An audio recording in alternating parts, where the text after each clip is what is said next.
can't sell a product that's not ready to be sold sustainably. You cannot. Nobody can. It doesn't matter how good your marketing is, how good your PR. You can sell it for a bit with really good everything else, but you can't make it pop. Welcome to the Eat, Play, Crush podcast. I am your host, Mary Shanuda. Jon, Mary, welcome. thank you for having me. I feel honored. This is wild. And, you know, I brought you some liver over here. Yeah, this is deer amazing. liver. This is the first official gift I've received, and of course, it is liver. Apparently, it's extra nutrient dense. Apparently, Axis deer liver is more nutrient dense than other deer. I heard that in the Other podcast. protein. If anyone wants to hear about that, Maui was on Tim Ferriss's podcast. This is open. Well, it's I'm not just saying. open. Could I get a napkin? just a little deer blood. I'm okay with Never it. hurt But nobody. this is not my furniture. This is open. Thank you. It's natural when it thaws out. It you know. I love it. Anywho, but also congratulations on making it through the vegan spring with grace. You know, you really did. We talked about it even a couple of years ago. I'm like, you sure you want to stick with this paleo chef thing? Like, kind of a fad diet from a decade ago, and everybody's going vegan, and it's the new thing. And to be honest, I went vegan for 6 months when I met my wife, and I was like, this is her truth, and I want to try it out. And a lot of people made fun of me for it, but you did not. You really like were. I didn't agree with you were it, even. but I was holding you were space. even. And now I'm almost full carnivore. Everybody comes back home eventually. You know, I see some truth in the whole vegan thing. Look, this is my whole thing. Like when you brought up paleo, why do you want to stick with paleo, chef? And I said, I don't really believe in paleo. I believe in paleo. What works for you may not work for me, and what works today may not work in 6 months. But then I told you the story of how I got paleo, chef, which was its own little magical thing. And you're like, no, you have to keep it. It's also a great hook because if you're going to come to see paleo chef say she doesn't believe in paleo, she believes in blood work. Yeah. That's a more interesting storytelling. And we'll get into your PR background and why you care about stories. But being vegan or vegetarian works for a very small percentage of the population. So when someone says to me, I'm vegan or vegetarian, especially if they're trying to lean towards performance nutrition, I don't want to push back. I go, look, if it's outside of personal or religious reasons, I'm going to listen to your blood work. If your blood work says you're performing optimally like that, who am I to say any different? Yeah. And if you're not feeling well and your blood work's poor, then we're going to slant towards what you need from there. Yeah, it works very well for my wife. And my kids are vegan too. And that's like a big decision. But she's a nutritionist and they supplement and they're super healthy. So I'm cool with that. But for me, I'm now not on a diet. I think I've just found what works for me. And it's like, it's pretty much fruit and meat. I work out twice a day. I have tons of energy. No, I do jujitsu or boxing every day. I just alternate days, and then I'll lift, and usually I'll run like 3 to 6 miles in the morning. 3 to 6. 3 to 6. But I'd like to up it. I have a buddy, this guy Ken Rideout. Are you familiar with him? So he's 52. He started running in his 40s. He's winning races, endurance races all over the world. He's a 2:28 marathon. And there's this movement happening in like 40 to 60-year-old men because we can't compete in fast twitch sports, but we can compete in endurance sports. And I think you can make a case that your potential for endurance gets better as you get older. Plus a lot of it is mindset, which should get better. Plus you have money often, which should make it easier to, like, as a consumer, that 40 to 60-year-old male is powerful. It's like the only thing I've ever seen better than the golf consumer for men. Yeah. And again, you're using the word consumer because you come from this PR CPG lens for anyone who doesn't know who you are. Yeah. You want to do that?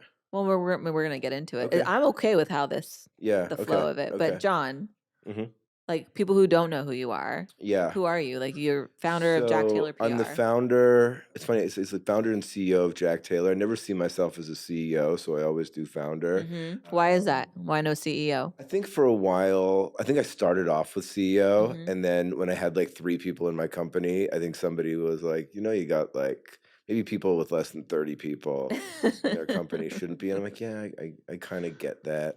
But and your so I background's dropped law. it. But now I have like, I've like 50 something employees. So I guess I'm CEO back again. to CEO, but I'm still not.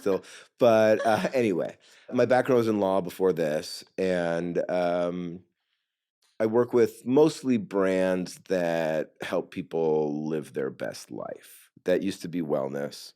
Before that, it was fitness, and I kind of grew with the market. Yeah. Who are some of your clients? Because it'll be ones that people recognize.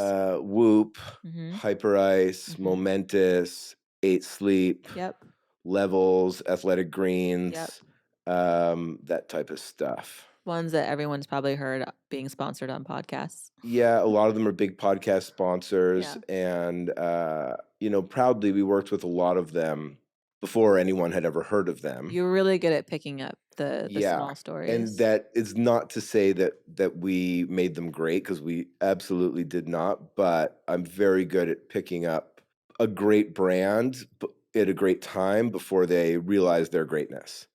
And helping them kind of, along that ride. And a lot of it is timing in the market, right? Yeah. But what got you into being into PR? I was a terrible lawyer. And you just said PR is the natural. I took a job, and I took a job. I was like going to rent cabins in Brazil. I was used to traveling, and I had like. Okay, time out. We got to go way back. Okay, so when and where were you a lawyer, and why did you choose law to begin with? I think I chose law because I didn't know what to do, and I wanted to keep moving forward. So I went to law school in Australia. Reasonable. And I had traveled, and I was a dive master. So I was like, at least I can scuba dive and maybe learn something in law and start a diving business. And so it made sense. You're a character in a rom-com already. I didn't really dive much in Australia. And I came back, and I moved to New York, and I took the bar in New York and worked there for a bit, and was like beyond miserable. I'm not even sure I realized I was depressed. I was so scared of failing that I don't think I had time for depression. But like looking back now, I mean, clearly, like, just like, is this what life is about?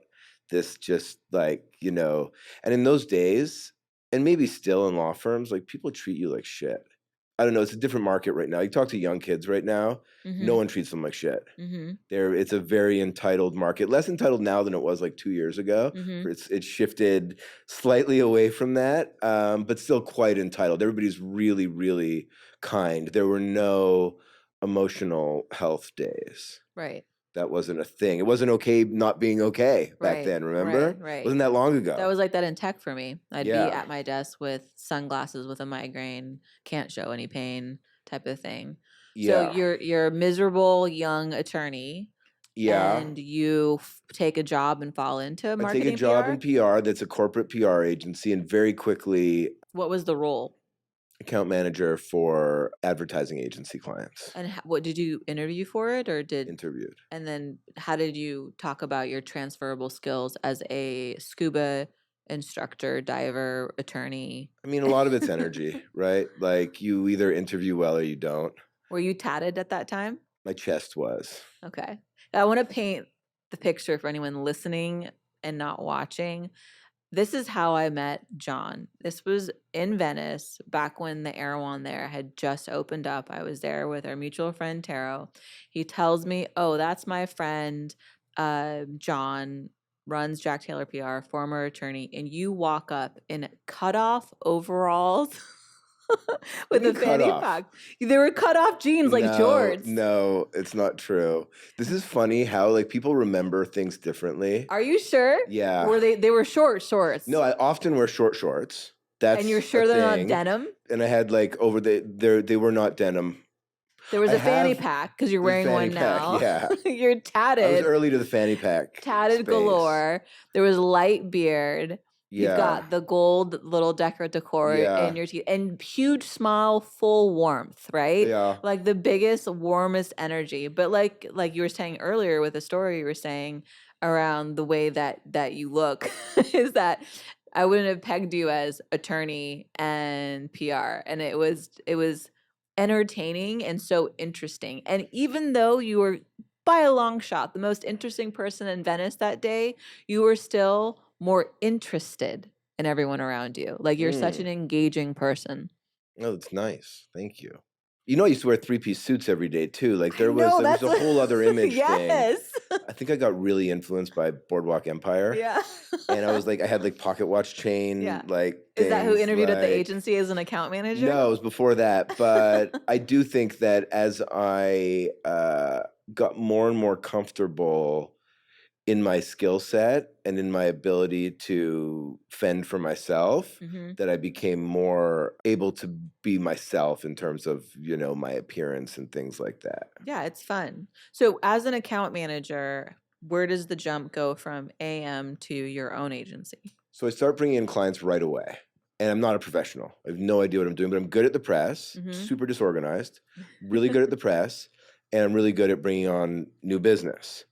And like I would hang out at the bars where like the editors and the producers and the hosts at like Fox and Bloomberg would hang out at, and I would get to know them, and I would book all my clients on those shows. Then I would go to the green room, and I would meet new people in the green room, and they would become clients. And some of the brands, I actually bumped into the head of PR at the UFC at that time, and I was into mixed martial arts and fighting, and I wanted to be a boxing promoter before that.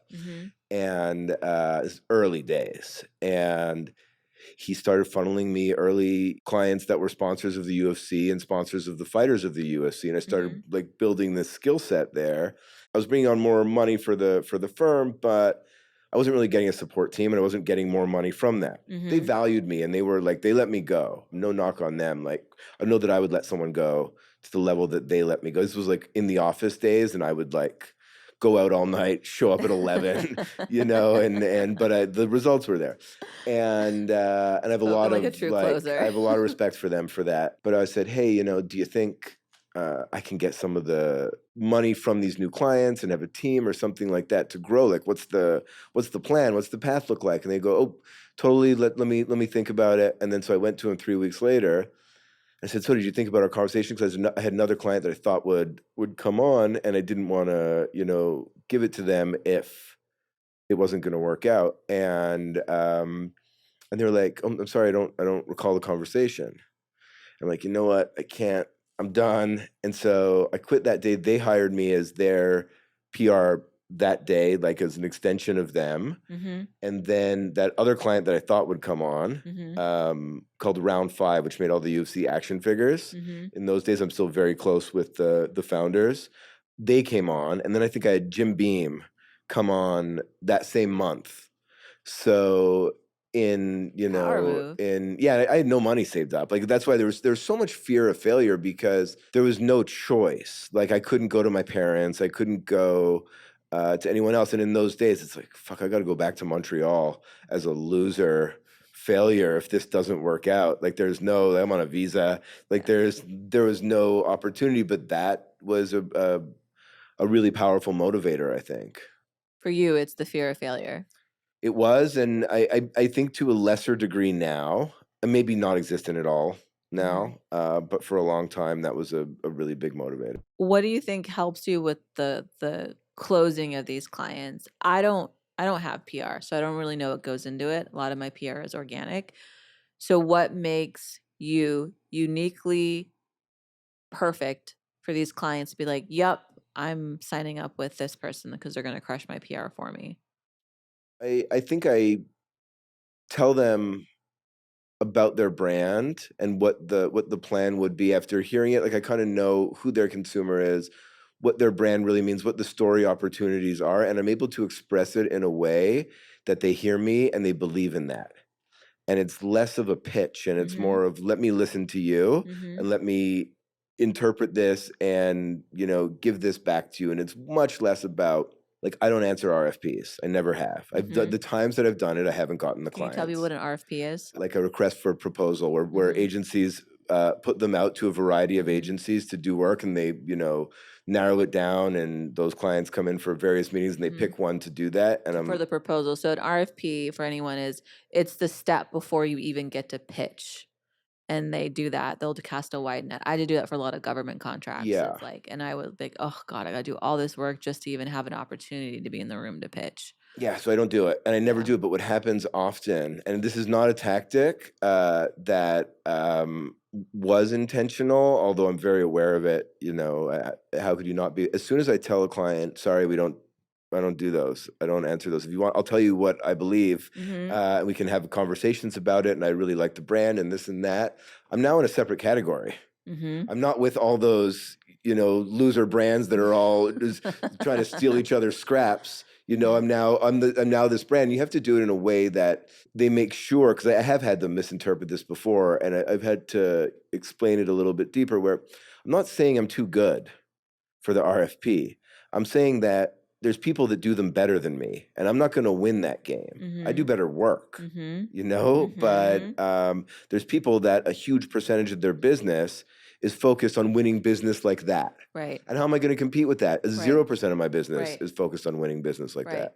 So how do you then deliver on that? Because you've done some interesting work with brands, positioning them and putting them in placements. Is that you coming up with that? Is it your team coming up with that? Of how do you get them to win? Because it's one thing to tell them their story and charm them essentially into trusting you. And then it's another thing to deliver on that in a huge, huge way. These brands you work with are crushing it. And the brands you worked with historically, I don't know how many of the things I can say out loud. I don't know if the former clients are under NDA, but they're huge. They're trusting you with their entire identity. Yeah, and it's very collaborative. And the thing is, and more now than ever before, but this is the golden era of PR for the right brand, and it's completely unnecessary for many other brands. And that's why I say that I'm working with brands that are solving big problems and that are helping people, partially because I like to solve big problems and help people, and partially because you can't do what I do for brands that aren't. Like, Prime doesn't need me to be a $10 billion company. Prime's going to put Gatorade out of business, with YouTubers. They're not even global yet, like they're amazing, brilliant marketers. Liquid Death. I'm in awe of Liquid Death. Like what they're doing from in art perspective and in marketing, it looks like they're having fun. Right? It looks like they're having fun. Sometimes I'll look at their products. I'm like, that's cool. I kind of want to buy that. I'm like, what the fuck am I talking about? A neon Liquid Death light? Like, no, I don't need that. But I could just see them having fun with it. But like, they don't need PR. There's no story there. They're telling a story. They're creating emotion and story based on something that isn't in the product. And by the way, I think it's death to plastic, and they import the water from Switzerland or something. Like, it's not like, all my brands attached to a real problem.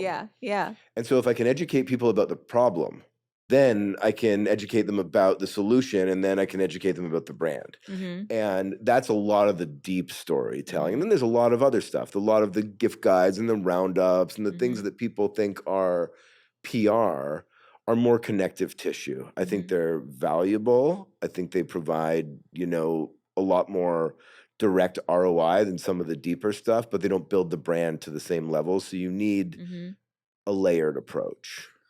When did you more deliberately pay attention to the art of storytelling? Is that something that's just woven into account management, their lifestyle? It's something that I noticed you and I and a core of our friends are really good at. You can give me a thing and I can do the art of storytelling and make a compelling offer for it. And I've always been kind of a creative kid. I'm also a problem solver, child of immigrants. We're always like, how can we make this work? So I know that's where it comes from for me. Yeah, I don't know. I'm very creative. I'm interested in providing value in, almost everything. And so when I look at, it's funny because clients come to us all the time because they think we have all these connections. Oh, they're really connected. And then sometimes you'll talk to people and they're like, oh yeah, the PR agencies are good for a bit, but then they use up all their connections. Like, you can't run a business based on connections, a successful one. You can't have 6, 7, 8 year relationships with brands on connections. Nobody has that many connections. And by the way, how deep are these connections? Just because you bought someone a steak does not mean it's a connection. They might read my email and reply back more quickly or be more intentional with their reply, but they're not doing anything for me because I know them. I would be just as good without zero connections. I'm thinking, how does this thing, if I'm pitching something, if anyone on my team is pitching something, how does this provide value to you and to your consumer? I'm not asking you for something, I'm giving you something. And that's where the story comes in. But you have to know who you're pitching, and you have to know who their end consumer is, and what that value is, and what that problem solves. Do you ever come across brands who they don't know how to verbalize that? Almost always. Almost always. In fact, often the closer people are to their brand, often the worse they are at describing the value that it provides. Do you end up coaching the founders a Yeah. lot? Yeah. What does that look like when you're coaching a founder? They tend to get it. They tend to get it really, really quickly. Is it like, let's have dinner and drinks? Is it a whiteboard session? Like, how do you get someone who's so close to the project to see it that way?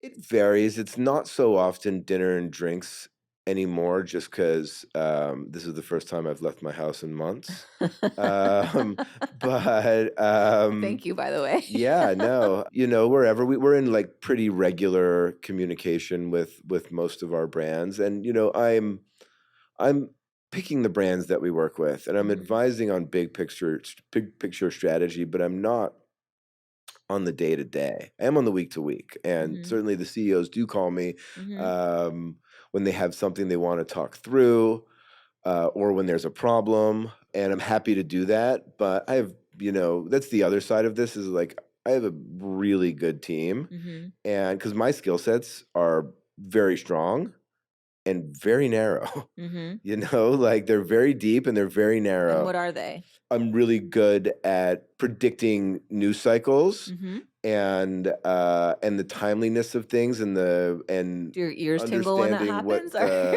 What the brand actually brings to the table, and what the next 5 years, 10 years look for that market for them. Because there's a lot of great brands out there that would have been great 5 years later or 5 years earlier. The timing of it is really, really important.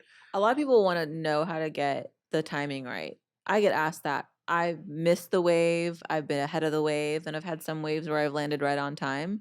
And when people ask me, like, how did you know? I go, I just didn't. I did what I was doing in the moment. So when I get credit for knowing or seeing trends, part of it's luck, opportunity, timing, follow through. Are there any things that you could actualize outside of intuition for someone to be like, oh, this is the right time for this? So there's certain things where people are open to hearing about it, even though it hasn't started. Something like nootropics, like a decade ago, where we're coming off of like a GNC era of like really crappy products marketed so poorly, just like horrible products, unhealthy products being pitched to us in that broy polarizing, like we all know what those products are. And there was no trust in the market, and then people all of a sudden start talking about like brain drugs. Like if you're not going to trust multivitamins, you're definitely not going to trust brain drugs. Adaptogens, nootropics, right? Exactly. Wait, what is this? Yes. And now like functional herbs and adaptogens and nootropics are a really big part of people's lives. And I think Aubrey Marcus and Onnit had a really big role in that in the mainstream, and Joe Rogan. I've worked with Rogan for a lot of brands for, like over 10 years now. And I've seen his potential, and because I saw it on the brand side, I'm like, I don't really know Joe personally, but what he's been able to do on the brand side is it's unique in history. There's only been a couple people like that, and I do think he's the most powerful media outlet in the world. I think you can make a claim that he may be like the most powerful media outlet, like the most influential media outlet ever. When he or Tim have mentioned me in any capacity, whether it's on a podcast or on their social media, my site breaks. literally Yeah. breaks. So I think there's only 4 people in history that can do that. And I'm open to a conversation around this. Okay. I've talked about this a couple times. But I think it is Oprah. Different medium, but 100%. Oprah, Tim, Rogan, and now Huberman. Yeah, Huberman, I remember when... There's a lot of runners up. Yeah, before even the podcast, just having dinner at the restaurant and him being like, I really want to sort out how I push my work out there. And I loved when he was initially building his podcast. I do miss the hand-drawn. He would do a hand-drawn diagram of the brain and explain it all. And I was so excited for it. And so what he's built has been... wow, he's on a very steep trajectory, and there's a lot of like, Rich Roll does stuff, and Peter Attia does stuff, and Ellen did stuff, and there's a lot of people that did. But like when you're talking about building billion-dollar brands on the backs of people, to me those are the ones. And when they mention something, like you say, it breaks a website. That's unheard of. Yeah.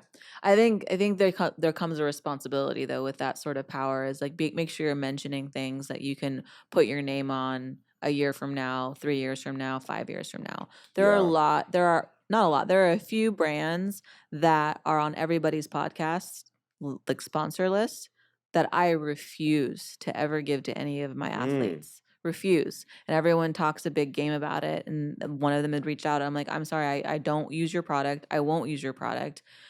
And I also know that those not the ones we're mentioning, but I also know a lot of podcasters don't use those products. And I'm like, at some point that's going to come out. So the bigger the platform, you should be careful and mindful no matter what. But the bigger the platform, you have a responsibility that if you're not drinking, the analogy is if you're not eating your own dog food.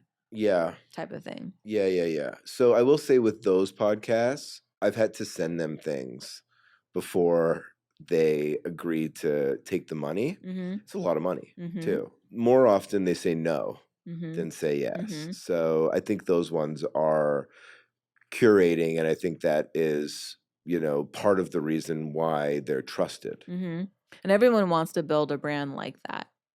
Like they want to be the next Joe, they want to be the next Huberman, the next Tim. Can't do it. And you can correct me if I'm wrong. I'm not a marketer. I'm a reluctant entrepreneur. I'm a reluctant social media person. I don't think it can be deliberately done. It's a crazy thing. I mean, it's like the same thing. We have clients that want to go viral. It's like, I don't know,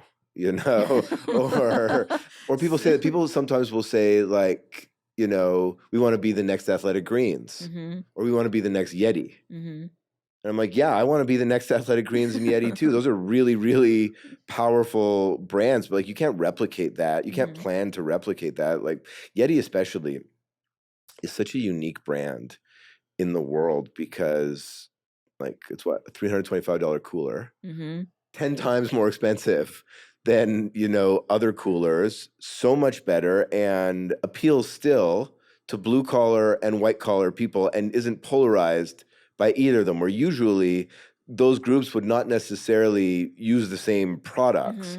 And Yeti is elevated where everybody across those, like both of those groups, across socioeconomic whatever. Are you talking about the differentiated between the two we'll of wear them? the hat. Yeah. And I think that I'm just such a big fan of Yeti as a brand. Being so close to consumer products and brands and predicting what's going to happen next. Have you ever ventured into having your own? Yeah. I have ventured, but I haven't put this takes a lot of time. And if you're not going to go all in on something, it's very difficult. Yeah. I dealt with like Cerro Gordo. It was really exciting. Yeah, I want to talk about Cerro Gordo. Okay, you guys. Cerro Gordo. Because I got to stay in Cerro Gordo. You did. Early days, solo, by yourself. 2 friends. Right. We rented a truck. We drove out there. There definitely ghosts in Cerro Gordo. Will you tell people the history of Cerro Gordo, what it means to the city of Los Angeles, and what possessed you guys to purchase a ghost town? Yeah, I don't want to go. I won't go too deep, but it was founded in 1865. It was the most profitable silver mine in California history. And it was so profitable that, and I didn't know this when we bought it, but we knew it was historically relevant, but we thought that it was attached to the boom of LA, but really it actually inspired the boom of LA because it was so profitable that it needed a nearby port city to constantly bring it, workers and supplies. And so, mule teams were going back and forth to LA with supplies and transporting the ore and all of that. And it's 7 miles up in the Inyo Mountains and it's 400 acres now. And, 50 miles of underground mine to this day, and I think 21 or 22 buildings still standing. With the original stuff, like they left all their shit there. The apothecary has all the bottles in there. Like opium bottles and stuff. I took pictures of that. It was so wild. And to get there, 4-wheel drive truck, you have to go into a valley, into a smaller valley, into a smaller valley that then opens up to this ghost town. Before you had said that I could go visit and stay there, I was at the peak of Cucamonga. I did Mount Baldy, the hike. It's a fun word to say, isn't it? Cucamonga. Yeah. I was up there on a peak hike with my friends, and I was just talking about how you guys had purchased this town. And someone overheard me, and they're like, your friends are the ones. This guy was a history buff. He's like, I really wanted to get in on that. I was like, how random is that? And so my friends and I went, and it's all fun and games until the sun sets on a ghost town. Because I have pictures of things that don't make sense. Like, how is this happening? And we were staying in the main house. And the main house, there's plenty of bedrooms there. But the sounds. We call that the mansion. The mansion. Whatever sounds were coming off the land at night, instead of all three of us being in 3 different rooms, we all just sat stiff in the bed all night. We're like, we're not falling asleep. It sounded like people were mining. There was a sound of a woman laughing. Like, I would look at my friend like, did you hear that? We're like, we're not falling asleep. We took photos on our iPhone and it looks like there's a filter on it. It's wild. It's wild. I would 100% stay there again, but it was so cool. And there's the history piece to it. Yes, we went from building to building, visiting things. It's beautiful, but I fully believe it's haunted. Yeah. Because I think the average age of people were living to like 25, 30 because it was the wild, wild west. Yeah. Wild. What are the plans for them to do? There were 3 brothels or something in the town. The one's still up. You can go see her. Yeah, that's like the structure's up and it's got the name. Yeah. But that's a wild venture. I guess you guys did attempt to do something with that. Yeah, I mean, I kind of got bought out, a year and a half ago. It ended really poorly. It's a cool project. Yeah. And to be perfectly honest, like the time that I was taking up at Cerro Gordo was taking away from my business at Jack Taylor. And that's what I'm saying, you have to be all in. Right. You can't just, like, I don't know how Elon's a freak. Let's be honest. Like, Elon is like Da Vinci. Like, he needs to be protected at all costs. I really believe he's like one of these people that's, every couple thousand years person.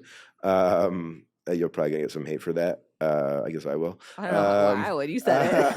Well, it's your podcast. But you're vouching. But I can't do that. I can't I have to be all in on my things. And as soon as I stopped putting energy into Cerro Gordo and started putting all my energy back into Jack Taylor, I mean, the company exploded. So Jack Taylor is your product, essentially, right? That's the thing that gets all of your attention. Yeah, I have other like little things, and I angel invest quite a bit, but that's my thing. Yeah. You are such a dynamic person, and you do seem to have a really good balance of, so there's having one thing that you build, but you're building Jack Taylor PR that builds so many other things while also having a family, finding love, becoming a father, a stepfather, and a father, and also maintaining your true identity, like your true north. Yeah. It's funny. Everyone always says builds brands. I always feel a little like, I don't like to build upon existing brands. I work with, like I say, like those brands would have been successful. They really would have. I think we speed it up.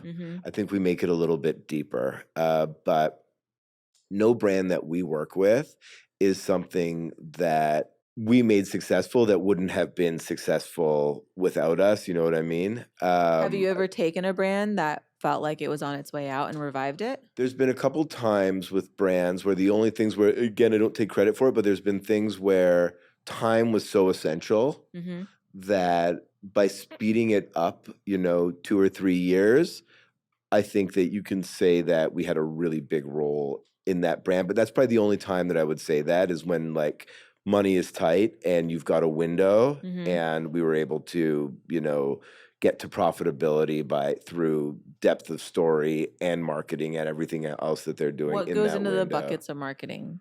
Like what happens in marketing? What happens in storytelling? It depends. It's very, very different for pick one as like a case study. Every brand. Because marketing is so broad, right? Yeah. So I look at it as eyeballs. And if some people want to use a variety of, like, some of my brands advertise disproportionately on podcasts, and that has provided a lot of value. It also provides a lot of value if we can do something really interesting on the podcast and engage the consumer and get them closer to the brand. Like, we did something with Whoop and Sober October and Rogan and Ari Shafir and Tom Segura and Bert Kreischer a few years ago, that where people could actually join the teams, and they could, and Rogan was posting his stats and everyone was posting this. So they were competing against each other, meeting monthly or weekly in the month of October on Rogan's podcast to talk about their week. And then people could join teams and compete against those people. Like, those are powerful brand builder tools that also sell products. How did you guys come to that idea? It was pretty organic. It's something that I think we'd wanted to do for a while, and I think myself and the CMO at Whoop at the time kind of, were just talking shit one day and came up with it. And how do you let a brand know, if you actually take it this far, that maybe their brand doesn't have a future? Do you ever let them down easy? No, so we had one recently. We level set with them and we're like, your user experience is so bad that even if it provides value to the consumer, nobody is going to know how to use it. And so they're going to read it and they're going to be like, oh, that's cool. And then they're never going to look at it again because you haven't distilled it properly and it's just not ready for the market. I think they heard it. And they made changes? I don't know. I'm about to go and like ask if they are and see what happens. Yeah, I don't know that. I think they will. I think they will have to. There's no, and the thing, obviously I'm not going to say what the brand is, but it's really, really timely and it's really, really valuable. And it's really something that can just have a lot of success. And, but if you don't give it to, like, people aren't doctors. If you give people, data that they can't understand, how are they going to get value from it? You've got to give it to people in a way that they can actually draw value from it. I've run into this with a few brands. And I think one of the brands a while ago was something you sent me some of their product for. And I'm like, what they're trying to facilitate is great, but the information that I'm receiving, I get it because I'm in this space. I know how to translate it, but I don't know how my mom would understand this information. You can't say the brand? I actually don't even remember the name of it, but it's like one of those, and like one of those blood stool analysis types. Got it. There's no actionable takeaway here for your general consumer, and I don't understand how that's going to be helpful. I get in qualms with some of the tech companies out there, the readers, where I'm like, okay, great, you're giving people data, you're telling them how much they suck, but you're not telling them how to get better. I struggle with, how do you make this transferable to my mom? Right? I know what to do with this stuff. If I wasn't doing what I was doing now, I would love to go sit on the board for 6 months of all of these companies that I have issues where I see how this can be so powerful. And let me just tell you how to make it sticky for the consumer. So it ends up retaining your customers and also helping them, which is twofold. You win, consumers win. Yeah. But to your point earlier, sometimes founders and teams are so close to their project that they can't see those opportunities. And sometimes they're not open to feedback. It's also expensive. Like once I'm saying to you, hey, by the way, your user experience sucks and you're going to fail if you don't fix this. They're saying like, fuck, we just invested so much money in this. Yeah, but you're about to lose everything. But people don't, like, it's hard to make people hear that. But, You have to. Because the companies I consult with, it is really hard. You can't sell a product that's not ready to be sold sustainably. You cannot. Nobody can. It doesn't matter how good your marketing is, how good your PR. You can sell it for a bit with really good everything else, but you can't make it pop. The product has to be good, and also, especially now, you used to be able to do it a little bit when like there was no internet. Now there's too much competition and there's too much value, and also a lot of these products are now like subscription products that have to provide value month over month. Right. It's an amazing thing. Right. What are brands that you like that aren't your clients right now that you really like what they're doing? Well, first of all, I'm really shorting denim right now. Like I've got these stretchy pants on. Yeah. These are 10,000. I really, really like them, but also Sitka, the hunting brand. This is Sitka. I really like functional clothing. Yeah. Now because it's made for, like you can make these pants and they're not ugly where they used to be ugly. Right. Now they're not ugly. And like as a man, I can't believe denim had such a run. Like it's ridiculous. Like people are like, "Oh, these jeans are the most comfortable." It's like, and emperor has no clothes. There's no such thing as a comfortable pair of jeans. And also, if you're at the least bit athletic, like I have 34 pants on, but I'm like a 32 waist, but I can't fit into the legs on a 32 pairs of pants, like not even close. And with stretchy. What is this material? What do they call that stretchy material? Spandex? Yeah. Spandex. It's just a game changer. I think people are waking up to this. And the great denim awakening. The great denim awakening. And I really like a lot of like the functional clothing like that. I really like Sitka, the hunting brand. And I'm much more interested in clothing for function over style. But you're one of the most stylish people I know. You can make it work. That's the thing. Right. If you have like, style, you can kind of like style is, is objective. Whereas like fashion is subjective. Like fashion is like. I like athleisure. Is that what it's called? Yeah. Athleisure. Yeah. But I wish they would make it a little, is the word classy? I don't know. Like I like being comfortable, but I also like clean lines, clean colors. Yeah. I more European vibe. And I don't find many brands that do that. A lot of it either looks like I belong in a gym or it looks like I belong on TikTok promoting my abs. Like I want something that's classic, country club classic athleisure. Yeah. And I don't see anyone. I haven't found anyone that's doing it at a reasonable, inclusive cost point. Yeah. Roan is interesting for men in that space because it's both functional, but also they make like collared shirts and slacks and things like that. But I don't know. I'm sure they'll come to me, but.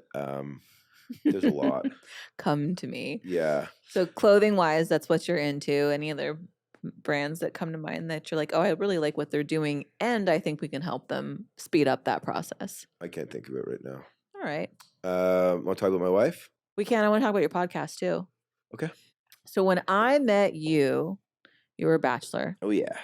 You were a bachelor and, you were having fun. In my prime. You were meeting people. You were having really deep conversations. I remember we went to the Mar Vista Farmers Market and you were like talking about different relationship stuff.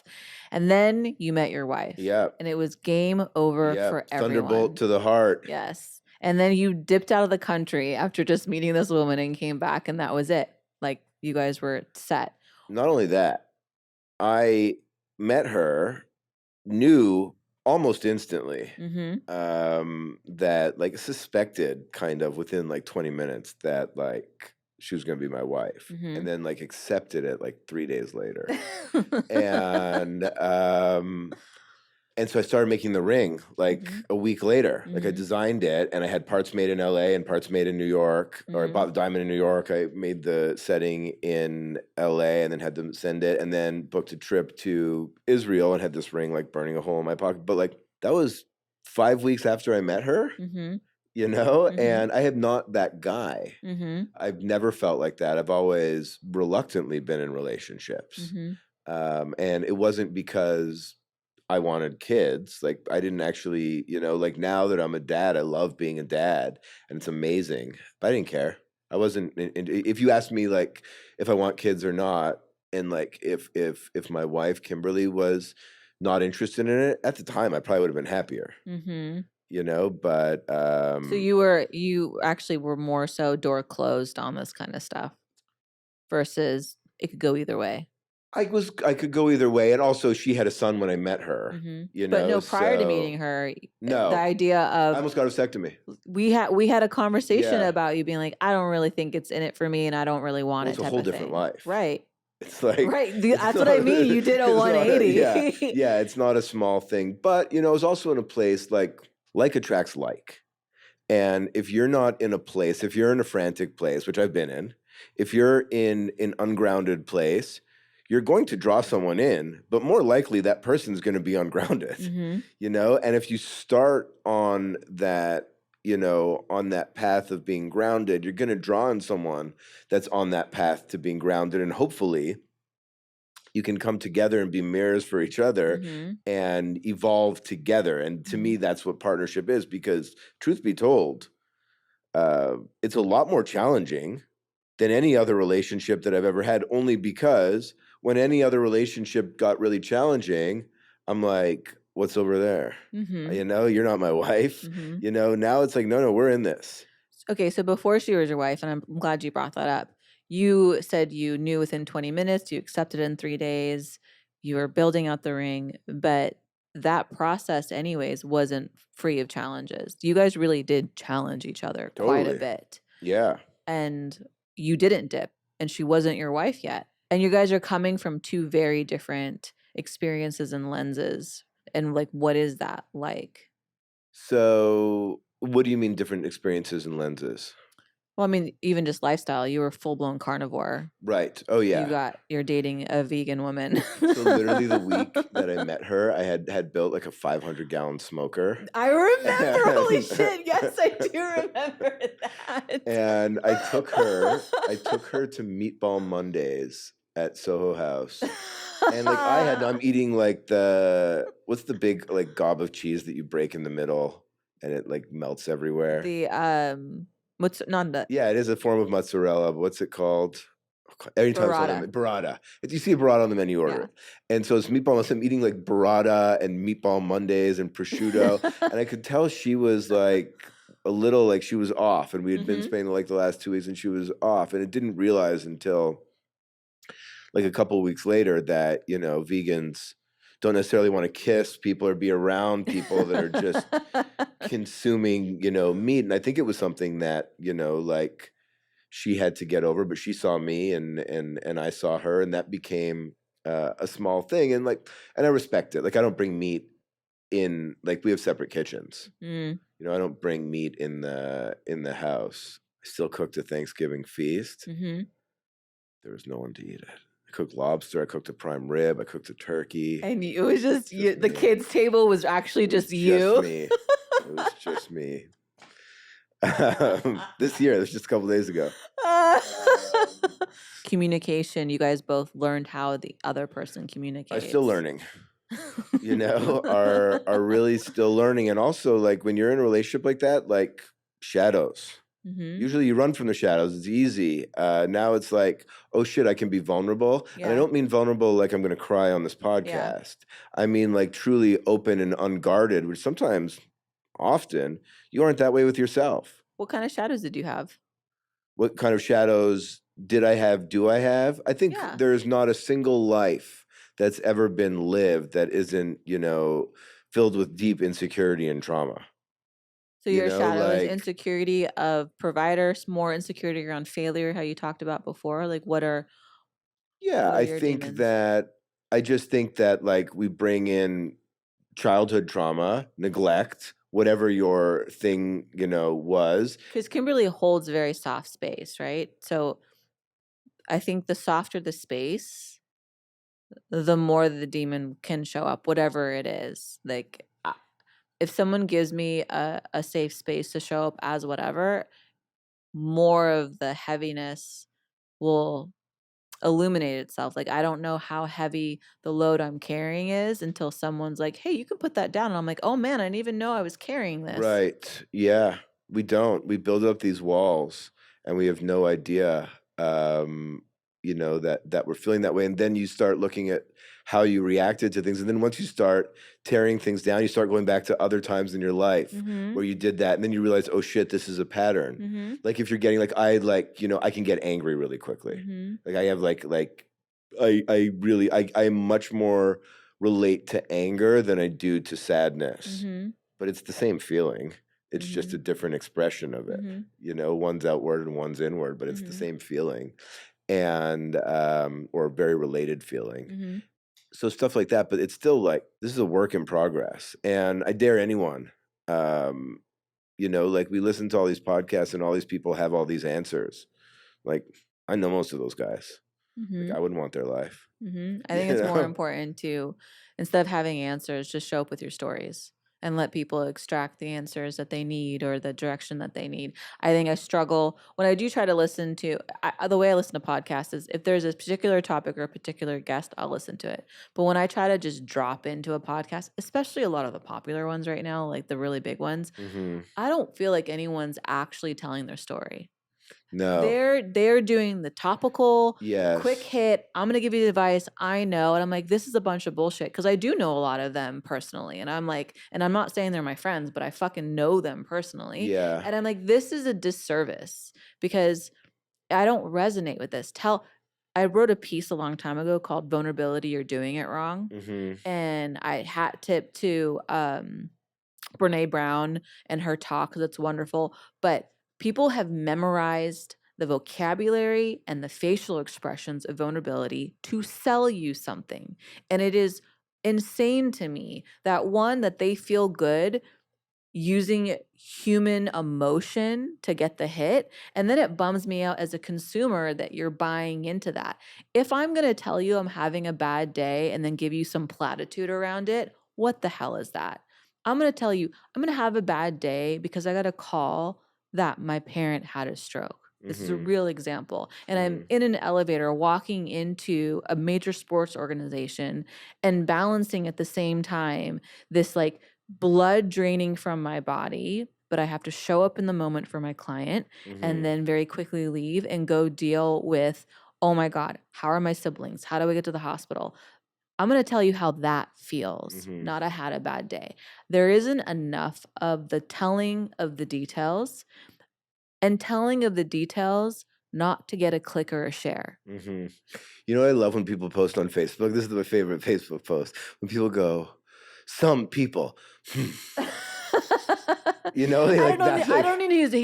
don't know who needs to hear this, but I'm like, oh really? They give no explanation, but like there's clearly a question there that they're really upset about something, and then you see all the comments be like, hey, what, did something happen? What's wrong? And it's like, motherfucker, like we know why you posted that shit. Right. Who are you fooling? Yeah, no, I usually make this joke. I tell my friends, if I ever post something to my stories that seems like it's directed to one person, come and get me. I'm not okay. I'm never going to do that. It's okay to think about it though. Oh, you can think about it. You can send it directly to the person you're trying to get to, but trying to communicate to one person by blasting it to thousands of people, again, you're leveraging human emotion. And I get it's a great marketing strategy. And maybe I'm fucking up because I don't do that. But I want people to share more of the story. And where are you today? I don't even need your fucking lesson to come out of it. Just tell me where you are today. That's the presence there. So these big podcasts where it's like, and I'm going to tell you what I did about it. Meanwhile, they're still dealing with it. It's okay to say, I'm still dealing with it. Yeah. I don't know what the fear is there. Yeah, I think I look to, like, if I'm looking for someone like that I want to take advice from, I'm probably looking at like a joyful, like a really like effervescently joyful person, because that to me is something aspirational. I don't need like tips and problem solving and things and that. Everybody is kind of saying the same shit. Who are your favorite joyful people to follow? It's tough to say. I really, or maybe it's someone in your personal life. Yeah, so I go to this meditation center every Sunday, and the monks there are, oh my God, and they give like a sermon.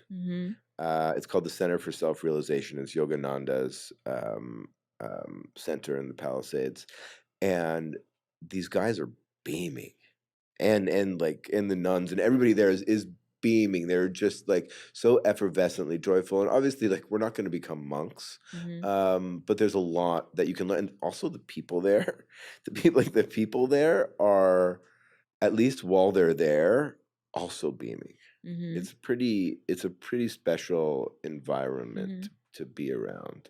And I feel bad because sometimes I'm there during football season. Like checking scores. And but I still get stuff. I still get stuff from it. And do you give stuff too, right? You leave the place better than you found it? I'm in the kids' room. But I clean up the toys. That's something. Yeah. That's something. It's, Mose always comes, he wants me to read him a book, and he brings me the book, and all the pages have been ripped out. Oh. Like doctor's office books. Yeah. But yeah. And then, of course, having kids, whole other thing, like really amazing to re-examine your childhood through having kids your own. I never thought of that before I had kids, that would be a thing, because I just didn't know. But now I'm looking back at my childhood, and on one level I'm saying like, oh, like, my parents did their best, and then I'm saying, wasn't very good. Did they? I mean, you have to trust that they did their best with what they had, Exactly. right? Because your kids might grow up and be like, he did his best, but did he? Because we don't know how things are going to evolve in the future. Because I have to think about this a lot with my parents. I had two parents that loved me, and I had two parents that they wanted me to be something other than who I am, but they didn't ask me to be something other than who I am. They let me explore and become what I am today. They're immigrants, and nothing that I do will be as difficult as what they had to do to come here and build a whole new life in a whole new country. And they were of a different cloth, work hard, academic, but there's a lot of things that we now know or we talk about in the self-development community that's not a hierarchy of needs for them back then. That would have probably made my childhood different, maybe better, maybe safer in some instances of how I'm exploring the world in a country that's unfamiliar to them. And I could say they could have done better, but they did the best with what they had. Yeah, that's all you can really say about them. Yeah. And I think about this with my siblings too. I explain this to my sister. I go, you and I have two very different parents. Like, I have the mom that was the first time mother. And then I moved out when I was 17. She's the baby. I go, you got mom, 2 kids in, and you guys have a very different relationship. So while we have the same mom, for sure, like biologically the same mom, we have 2 very different experiences of what our mother is like. Same thing with siblings. Like, if you have more than one sibling, every sibling has a different experience, a different iteration of that. And you just have to understand that, or trust that everyone's doing their best. It's going through a lot of family stuff right now. Yeah, you are right now? So I'm like going through all of making sure everyone knows that I can see everyone's doing their best. And then where can I help? And then also where can I self-preserve, and how can I take care of myself in that process too? And then taking that outside of what I'm dealing with into my relationships with different clients, with friends. I just want to show up with that tenderness for everyone rather than being reactive or getting angry, because I can be angry for sure. It's easy to go there. I've never seen you really angry. Because I use my words rather than my emotions. I rarely will yell or throw something. It takes a lot to get there, because I will always, I struggle with this too. Do I have to yell for you to think I'm angry? Do I have to cry for you to think I'm sad? I like to use my words, like, I'm really fucking upset right now, or I am gutted. I am so sad. And because I use my words, sometimes it's not always believed. Right. But I get angry a lot. I just use my words. Do you get angrier to the people that you are closest with because there's like more over familiarity? with my mom and my sister, I try to catch myself more. But yeah, it's like the tolerance goes down, and suddenly I'm 16 again, where I'm like, if you don't stop saying that, I'm gonna leave the room, which like I would never do that otherwise. But I get better now at taking a deep breath and not doing that with my family. And then as far as my friends and my relationships, I'm really good at catching myself. Yeah. Do you have like I have like a little birdie. Like this is usually what happens. I'll start getting angry about something. I'll start like and I'll start going to this place which is like pretty childish and almost always the wrong answer. Not even almost. Like I was about to couch it. Like always the wrong answer. And then this little birdie will say, "You cannot feel like this right now. You can literally let this go." And I don't mean enable it. Enable whatever I'm angry about and just change the subject or whatever. Like you can address this rationally and let this go and not feel like this. And I'm like in my head, I'm like, no, fuck it, I want to feel like this. Bah. I do say, I said this on my interview with Tim, because we were talking about how we deal with depression and how we deal with sadness. And I go, the more I try to fight it, the harder it gets or the heavier it gets. So sometimes for me to feel good, I just have to feel bad. Like I have to accept the emotion or accept the anger to get to the other side of it. Now I can be in control of how that's going to manifest itself. And if I feel really angry and I want to lash out, I'm going to go do some Muay Thai. I'm going to go box. I'm going to go play tennis, something to get that physicality out of me, but I don't have to lash out at the person.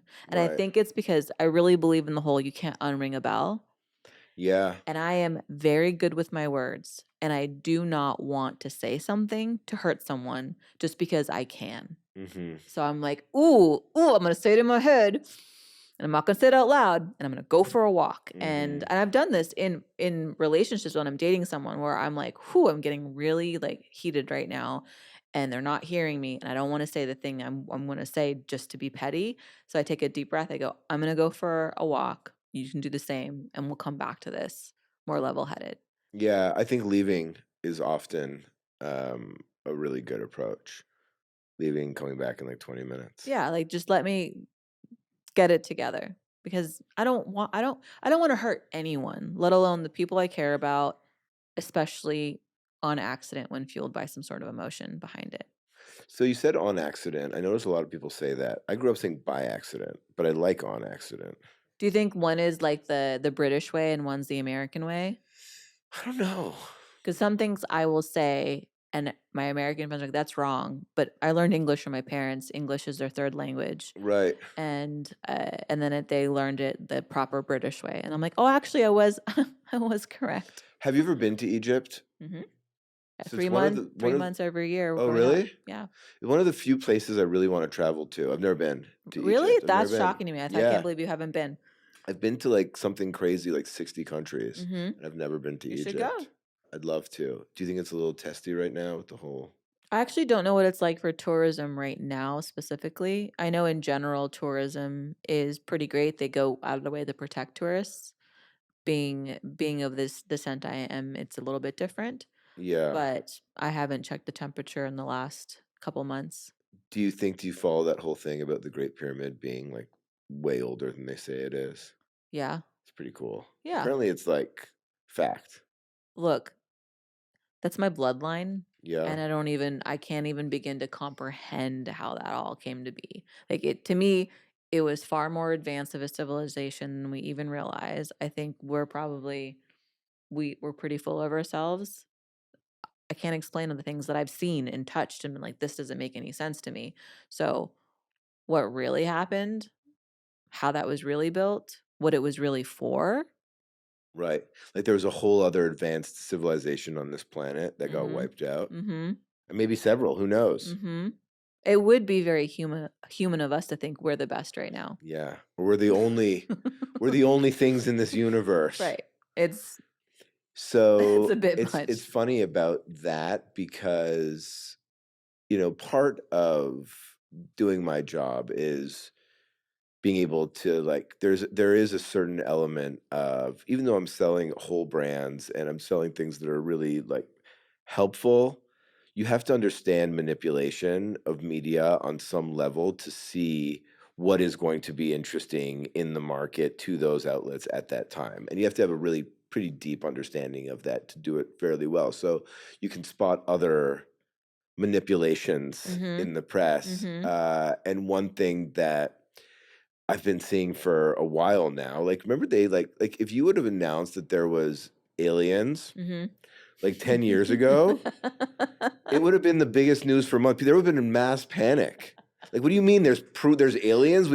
There's ships, and now they've somehow like just dripped and drabbed it in the press. Where now like we fully accept as a culture that there's alien bodies and alien spacecrafts, and there's aliens like amongst us. There's life on other planets, like, and it's a brilliant manipulation that they just kind of slowly like dripped it in when it went from like panic to full acceptance in a couple of years. Like, it's kind of been artful. And so you believe in aliens? Oh, obviously. Like, I believe in God. Yeah. God, like I don't understand how someone wouldn't believe in aliens. Like, do you think aliens are the way we portray them, like these like strange creatures, or do you think they are what, like, do you think it could be one of us in this room could be an alien?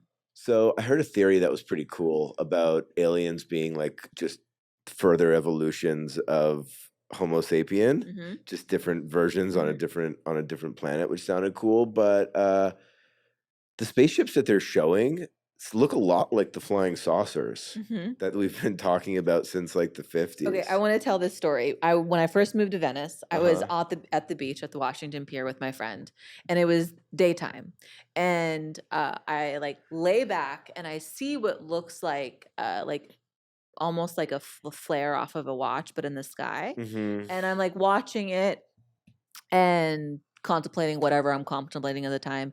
And then I see one next to it and I'm like, oh, that's weird. Maybe it's not a flare. And then I like zoom out and there's hundreds of them, but they're spread out from each other. I know what they are. And then they're kind of dancing like this, up and down, up and down. And then I turn to my friend and I go, hey, Liz, do you see what's going on in the sky right now? And she goes, what? No? And she goes, what is that? And I'm looking around and I just see different people in different parts of the beach also noticing it. And they kind of dance. Then they come close together. And then I'm like, okay, it's happening right now. They're ready to come down right now. And then they spread out again and then just went up and disappeared. To this day, don't know what that is. I go to my car afterwards and I can hear other people being like, did you see that on the beach? And I'm like, no one ever talked about it. So if you know what it is. No, I thought it was the Starlink satellites. Have you ever seen them? I don't know. So they look like that. It's a line and they look like they're spaced apart, but they look like UFOs, but there's hundreds of them and they just travel across the world. In a line? Because this wasn't a line. In a direct line of light. No, this was not a line. This was like. Got it. I was like, oh, they came and did some surveying. Like, nope, They're still idiots. Yeah, exactly. Still idiots. Don't know what that is. Yeah. Hey, do you think I could grab a kombucha? Do you think that's possible? Or do you think that's going to look weird? No. I don't mind at all. I really love that brand. They're out of Sedona, yeah. Do you know her story? She's a bubble woman? No. Thank you. She lovely. It's my favorite kombucha. Yeah, lovely human. It's a great story. I wouldn't mind if we keep this in to give them some press too. So I fell in love with that brand, and then when I did my 10-week Nike engagement, I wanted to put them on tap. So funny thing, because the brand we were just talking about, the Nike was going to give them the cafe, asked me to work with them. I said, I'm sorry, I won't work with that brand because I don't like what the CEO stands for. So give it to them, no problem. Then I found out that they're like, you know what? It's yours. So they gave me the kitchen. Wow. And I don't know if you ended up coming to that space, but the reason why I didn't want the other brand in there is because they want everything their brand. And I wanted to elevate smaller brands. So I built this shelving unit right outside the counter that every ingredient that I used in the cafe space, there was product spotlighting. So you would know who these smaller brands are. Right. So I put them on tap as the kombucha of choice. And someone who gets very ill in cities, so she lives in Sedona, and she made the trip out to LA just to come visit the space to meet me because she said, you putting this in this space really helped us, the amount of the order, and like you gave me new life in this. And I'm like, but you made such a great product.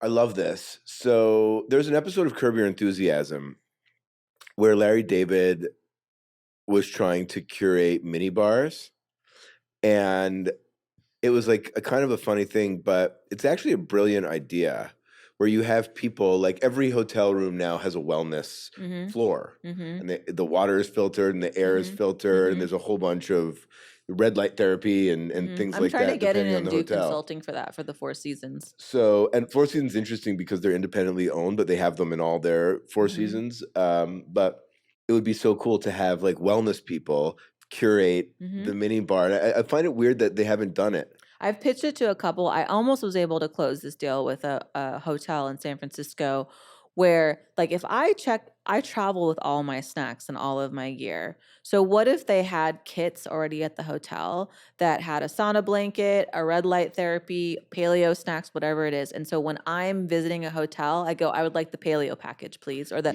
Eat, Play, Crush package, please. And at my door in the morning would be the tonics I want. It would be my red light therapy coming to my room. My mini bar would have the things that I actually would buy, making the hotel money, because I never touch a mini bar. So I keep trying to pitch it as the Eat, Play, Crush package because I know it's needed because I travel that way for all of my clients. Mini bars are out of touch. Like, I don't want your jelly beans and your fucking pretzels. No. Okay, give me some liver snacks. Right. You know, give me some meat sticks. Right. Mush, anything that's even like that. Give me a bowl of fresh fruit. Right. Right. Or if you're checking into a hotel and you're a business person or an actor or an athlete, you probably have a routine you like. Yes. And it probably includes some sort of like green juice, some sort of boosted coffee, something. And you don't have to offer it to every room. It's just a special add-on package that those people would spend an extra $500 for. I'm a heavy consumer of anything that I Wait, do you want to be my enjoy. PR agent for my Eat, Play, Crush wellness add-on to luxury hotels? No, but I'll advise. I'll go to the meeting with you. Great. So I'm a heavy consumer of all the brands that are like really heavy. Like if I'm eating these Neuromints, like I will crush the whole pack of Neuromints. This will be done in 2 sips. What about, have you ever tried Inside Tracker? Heard a lot of good things about them, but I haven't tried them yet. I can send it to you if you want. Yeah, I would love to give it a go. It's pretty amazing because they send you at-home diagnostics, which is just a pleasure. It's 5 minutes of your time fasted. Yeah. And they take your blood, and you want to talk about a good UX. They then give you all the data and what it actually means. And there's graphics and videos that actually explain like what ApoB is, what LDL cholesterol is, amazing. What all these, in a way that like if you've never ever done anything like this, you now have like cocktail party conversation. Yeah. You can, which is the point I think of all this stuff. But then they give you your chronological age and your biological age. And so let's say you are, and they give you all the things that added and lowered it. And then they give you a track on how you can, you know, reverse your aging based on taking certain things. So it's like, it's pretty interesting. And they're not selling you anything other than that. Yeah. I want to see, I would run their labs against the labs I do with like official doctor to do some comparisons to see what labs they're using and then what advice they're taking or what advice they're giving. Yeah. Because I love a consumer-based solution to what I do for my exclusive clientele. Yeah. Because it's needed. Because I get calls every single day from somebody who wants me to help their mom, their sister, their brother, themselves. But I can't take away from what I'm doing with my clients for that. That whole market, I love Inside Tracker, and I love that industry, and that space is something that I've been excited about for a while, but it's a tough industry to work in. It's tough because there's needles, just people are scared of blood work. It's tough because it's not attached necessarily to like their doctor, like it's a new interpretation of, you know, quasi-medical care. There's a testing process, you know, so it's like you actually have to invest a significant amount of time if you're going to test it. And it's a little early, but when you think about the value, like you think about what we die of, cancer, heart disease, dementia, like those are really the 3 things. We are in this revolution in personalized proactive healthcare, and some of these brands are changing the world. And we call it precision healthcare, and some of them are precision, and a lot of them aren't. And even the ones that aren't are still good because it's a marketing funnel, and this is what they do. They're like, we know that a 40-year-old male is going to be deficient in vitamin D and magnesium and testosterone, and they might want some GLP-1 stuff, and they might want some, growth hormone peptides and things like that. We know that the blood work is going to come back low for 85% of people on like 9 things. And so then they make those 9 things and they give you the blood work, and then you have a meeting with their doctor, and they go, actually, you're deficient in all of these things, and we can set in 7 of these things, and we can sell you these 7 things and put you on a subscription. And once people get on a subscription for that shit, they're not really leaving. So it's positive. It is beneficial. It's positive in one way, but also look at the lens I come from, a nutritional approach. I want to tackle blood work from a nutrition approach first, and then only recommend the supplements when necessary. Vitamin D, magnesium, there's ways to adjust your lifestyle and what you're eating first before you approach that. And that could then move the needle on your testosterone naturally. That could then move the needle on your growth hormone. It's a big part of your story. Right. That's a big part of how you explain it. And if you can optimize nutritionally, then you can even more so optimize what supplements and peptides you're taking. Yes. I think the brands that are going to really thrive in this market, because you can thrive just selling testosterone to people. You put dudes on testosterone, they have a testosterone of 300, you get them up to 800, it is life-changingly different. It's a very different life. I've been at both. It's really, really different. Personally, I like to stay around 12.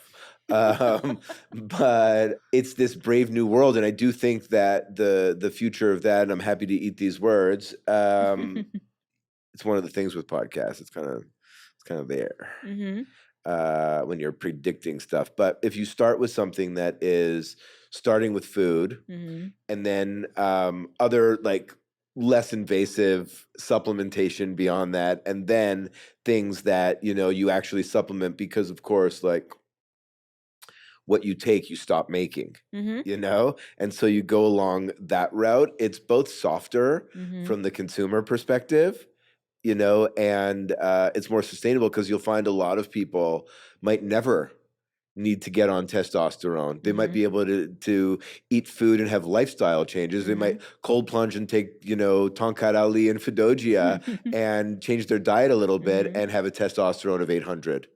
But now that I'm on testosterone, like, forget it. Like, I would turn into a raisin if I got off testosterone, because I've just been on it for years. But I wish that I didn't get on it. I wish that I did it that other way. But also, like, I'm, an experimental consumer. Most people are not. Right. Most people want like the diet part. They don't actually. Most people want the quick fix, and I have to convince them of like the sustainability, the actual, let's find out what's happening as your baseline. If I mask it with any of these other treatments, people are scared of needles. I mean, I don't run into that personally, so that'll be something you can speak to, because you're dealing with a broader consumer market. It's just education and people understanding that it's not going to take 3 months to reverse 30 years of a lifestyle. Also understanding that after a certain age, you can't supplement with food, and we are going to need some hormone replacement therapy. The answer to most things is it depends, and most people don't want to wait for the gap to sort out identifying what depends end up becoming. And the company that approaches it from that lens, I would respect tremendously. It's the harder route, takes a little bit more time, may not be as sexy, but it's the company that I would respect. Sorry, that approach it from which route? The route of educating the consumer that it depends. Everyone is individual and unique. Oh, yeah. And you're going to need to start with lifestyle. And then we're going to only give you the supplements you actually need. We're not going to sell you the white labeled supplements that we have, type of thing. First book I read about marketing was Seth Godin's All Marketers Are Liars. So what's interesting about that book?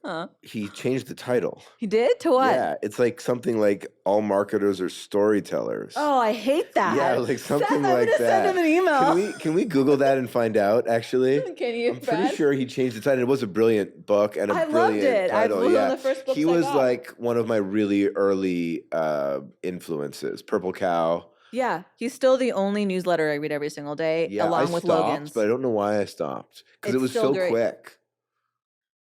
It was like a quick. Yeah. It was like a quick 15 seconds. Yeah, it was 2004 or 5. I was working at Lyris as email service marketing company, and I wanted to learn more about marketing. And the red book sat on my desk. I loved it. I loved how just direct it was. This is before he was Ryan early. Holiday and all of those things. Yeah. Like he's the one, and he still is. I have something taped to my fridge about the race to the bottom, like people who want to sell you on things and make it dumber and make it dumber and make it dumber, but the people who are going in the other direction know as it takes longer. So I really like that. Do you have stuff taped to your bathroom mirror? No. Like you can do it. No. I don't resonate well with that stuff. And when I see that, I mean, it's not great for me to say this, but if I go to somebody's house and I see that, I'm like, oh, I don't know if we can hang out. Do you think they're doing it for them, or do you think they're doing it for the people that come to their house? I could not answer that because I don't want to make that assumption for them, you know? I just don't resonate with it. What about watches? Have you been following what's going on in the world of watches? I asked one of my clients, when is the right time for me to gift myself a watch? Like achievement wise. Players do that when they win championships. When you don't want one. Well, that's stupid. So this is what will happen. What we find about the book. He did change it? Yeah. At least he crossed out liars now and put storytellers. Okay. I feel like he originally he just changed it to like liars never existed. I don't like that.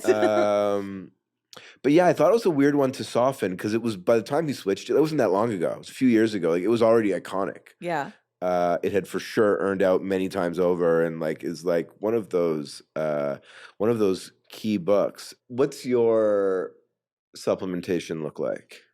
My supplementation is mostly food. Yeah. So when I do supplements, I take a saffron supplement. Mm-hmm. I take berberine. I take omegas.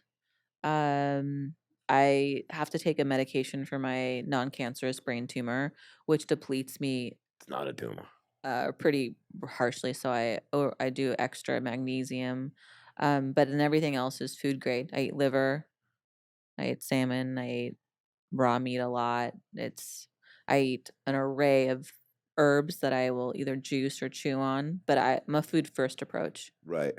So I fill up a 1 gallon jug of aminos, creatine, and elements. I love Element. You like Element? I love Element, and it's incomplete. They can do. Here's what you have to understand where I'm coming from. I formulate these things from scratch for athletes. Right. So when I see an element, I go, "This is a good base. I would add something else to this to make it better, different, longer lasting." So I'll use Element as a base when I don't have access to my other stuff. Got it. But I'm someone, Logan, when he was here. You're home cooked. We talked about dissatisfaction.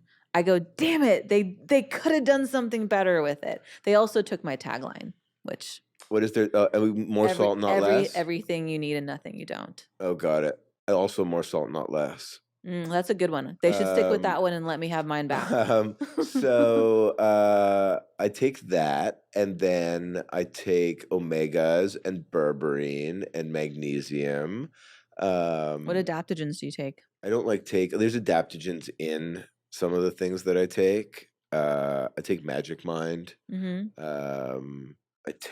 bought some on Amazon. It's on its way for me to try. Oh, really? I wanted to try it. I think one of my friends invested in it. They'll probably do well. They have like this brilliant thing where they have people drink it like right before they're on a podcast. And so the host is always like, "What are you drinking?" And they're like, "Magic Mind. You've never heard of it?" And it becomes part of the conversation. It's kind of brilliant. But Adderall, no. I'm kidding. What else do I take? I think that's about it. Yeah, I'm pretty simple. light. Yeah. Aside from the testosterone? I take testosterone. I take HCG. I take like peptides like BPC 157, which is going to be banned soon. They've been saying that for the last couple of years. Well, it just got on the dangerous list. So it's going to be banned like in the next 6 months. But I'm going to stock up. I think that's about it. I'm pretty like... I'm light for me. And then I like today, what did I eat? Good question. I ate a grass-fed rib steak, and probably like 8 deer sticks. In the name of you asking yourself a question and answering it, what made you start a podcast? What made me start a podcast? And how did you get the deal with Entrepreneur? So I've been doing stuff with Entrepreneur for years, and I'm just friendly with them over there. And I've I haven't really written much for them, but I've written a few times for them. And I'm now starting to turn my podcast into articles for them, which is really cool because it's just more value for my guests, which means I can tap into my network a little bit deeper. It's fun. I enjoy it. It's very low lift. I don't have this fancy setup. Although I think I'd like to. I think that I was dipping my toe in, but now I'm like 50 episodes deep. Yeah. And that's committed. And I do enjoy it. I was like, oh, I'll try it and see if I enjoy it. And I really do. I have this idea of maybe buying a building and filling it with martial arts stuff and cars and motorcycles and a podcast studio, like a fantasy factory, but mine. Yeah. Maybe a rope we can climb. Where is it going to be? Probably in the valley. I looked there's maybe, do you think I'm going to have a hard time getting people to the valley as guests? I got you to downtown LA. You did. I think that I won't have to. I think that I won't have a hard time getting people. That's my if you're making an experience like that, yeah, I think that'd be fun. It'd be a speaking piece for sure. Yeah. And if you time your podcast the right time of day, it's a 30-minute drive. Just make sure that they don't get stuck in the 2 hours back. Yeah. You just be kind to them. Yeah. But I think building an experience like that, Encino, it's a good place for real estate. Right. And then the traffic's not that bad. Right. For larger chunks of time. And Brad can build you the studio. Yeah, you can build me the studio. And I go to this website, bringatrailer.com. That is a guilty pleasure of mine. What is that? Do you know what that is?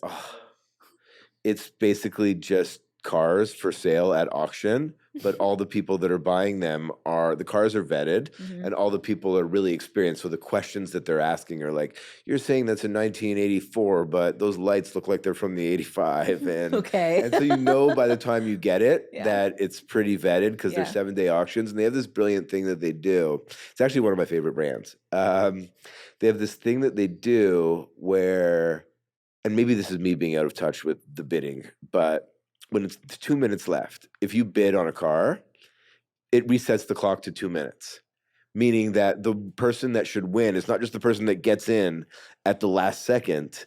It's the person that actually bids the highest amount, because someone always has 2 minutes to bid higher, which is really smart. So I remember back in the eBay days, you'd have to get in at the last second to get that rug from that housewife. But they have really interesting cars, from really shitty old cars to supercars. And I'm kind of more interested in the shitty old ones. I'm not shocked. Yeah. With character. Yeah, with character, of course.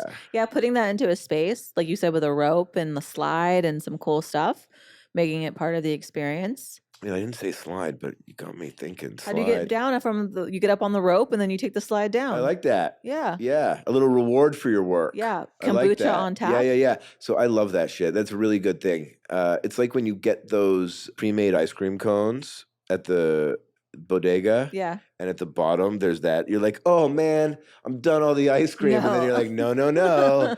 There's this little chocolate gift waiting for you at the end. Yes. I'm like, that's how I'd like to approach everything in life. You need a swing in there too, a tire swing or something like that. Yep. All right. I think I'm going to do it, by the way. Yeah, Q1. I've been thinking about it. Did you say Q1? Yep.